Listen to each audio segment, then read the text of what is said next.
નમસ્કાર મિત્રો, સ્વાગત છે આપણે ધોરણ 12 ની અંદર એસપીસીસી અંદર આપણે રિવિઝન કરવાના છીએ. કયું ચેપ્ટર છે તો કે છઠ્ઠું ચેપ્ટર છે ને ચેપ્ટરનું નામ છે કંપનીની સભાઓ. મસ્ત મજાનું છે, ટૂંકમાં રિવિઝન છે. પ્રકારો, મહત્વ અને કાયદાકીય જોગવાઈ વિશે આપણે વાતચીત કરવાના છીએ. બરાબર, નોર્મલ. તો ચાલો શરૂઆત કરવી.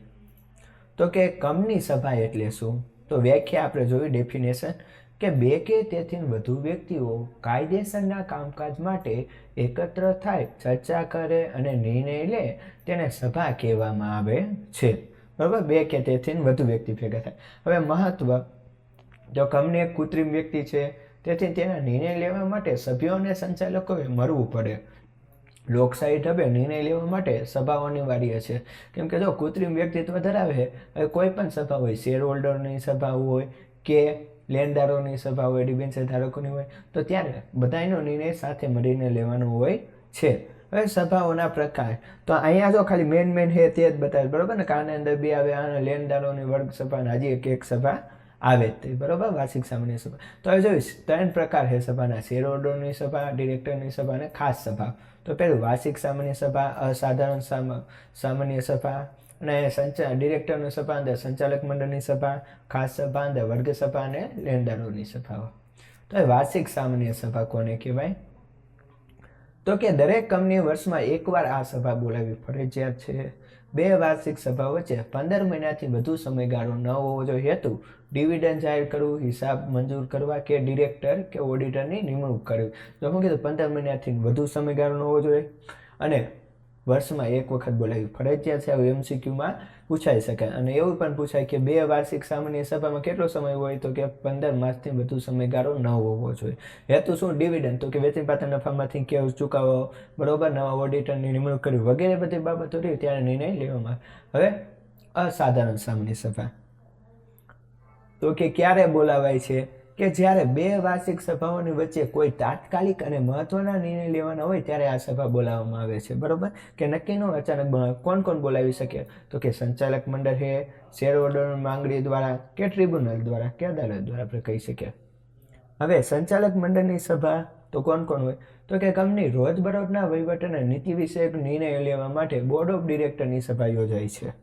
આવૃત્તિ, તો કે વર્ષમાં ઓછામાં ઓછી 4 સભાઓ યોજવી ફરજિયાત છે. સમયગાળો, તો કે બે બોર્ડ મીટિંગ વચ્ચે 120 દિવસથી વધુ અંતર ન હોવું જોઈએ. કોરમ, એટલે કે કુલ ડિરેક્ટરના 1/3 કાં તો 2 ડિરેક્ટર, જે વધારે હોય તે. કાયદેસરની સભાના આવશ્યક તત્વો, કેવું બને કે ત્યારે કાયદેસરની સભા, તો કે યોગ્ય સમય નોટિસ, તો કોઈ પણ સભા બોલાવવાનું હોય ને તો સભાને 21 દિવસ પહેલા લેખિત જાણ કરવી પડે છે. જે આ કઈ કાયદેસરની સભાની વાત કરું, ઓલી તો ગમે એવા ટાઈમ બોલાવવામાં આવે તો ત્યારે જરૂરી નથી કે નોટિસ, બરોબર, 21 દિવસ અગાઉ આવે, તાત્કાલિક પણ. કોરમ, બરોબર, કે કોણ વ્યક્તિ હાજર છે એમાંથી જેટલા કાર્ય સાધક સંખ્યા કેટલી, તો કે કાર્ય સાધક સંખ્યા ઓછામાં ઓછી સભ્યોની હાજરી. બરોબર, કે ચેરમેન એટલે જેના સભાપતિ પણ કેવી, કે સભાનું સંચાલન કરવા માટે અધ્યક્ષની નિમણૂક. મિનિટ નોંધ એટલે કે સભાની કાર્યવાહીની લેખી નોંધ. મિનિટ કે નોંધ એટલે કે આખા સમયગાળા દરમિયાન શું વાતચીત થઈ, કઈ બાબતો વિશે ચર્ચા વિચારણા કરી, એ બધી માહિતી ત્યાં રાખવાનું. નોટિસ અને કોરમ, તો દરેક સભ્યને સભાના 21 દિવસ પહેલા મળવી જોઈએ. શું? નોટિસ. અને તેમાં સભાનું સ્થળ, તારીખ, સમય, કાર્યસૂચિ દર્શાવવી જોઈએ. કોરમમાં તો પબ્લિક કંપની હોય, જાહેર કંપની, તેના માટે 1000 સુધીના સભ્યોમાં 5 સભ્યો હોય તો ચાલે. 1000 થી 5000 ની વચ્ચે 15 સભ્યો, 5000 થી તે વધુ હોય ત્યાં 30 સભ્યોની જરૂર પડે કોરમ તરીકે. હવે પ્રસ્તાવ અને મતદાન, તો કીધું કે સામાન્ય ઠરાવ સાદી બહુમતીથી 50% વધુ દ્વારા પસાર થાય છે. દાખલા તરીકે વાર્ષિક હિસાબો મંજૂર કરવા. અને ખાસ ઠરાવ, તો કે 75% કે તેથી વધુ બહુમતીથી, દાખલા તરીકે કંપનીના નામમાં ફેરફાર કરવો, ત્યાં ખાસ ઠરાવની જરૂર પડે. હવે સભાની નોંધ કોણ રાખી શકે? તો કે સભા પૂરી થયાના 30 દિવસની અંદર મિનિટ્સ તૈયાર કરવી ફરજિયાત છે. તેમાં સભામાં થયેલ ચર્ચા અને લેવાયેલા નિર્ણયોની વિગત હોય છે. તે સભા યોજાય એનો કાયદેસરનો પુરાવો ગણાય છે અને તેના પર ચેરમેનની પણ સહી હોવી જરૂરી છે. પછી સભાની નોંધ થઈ શકે.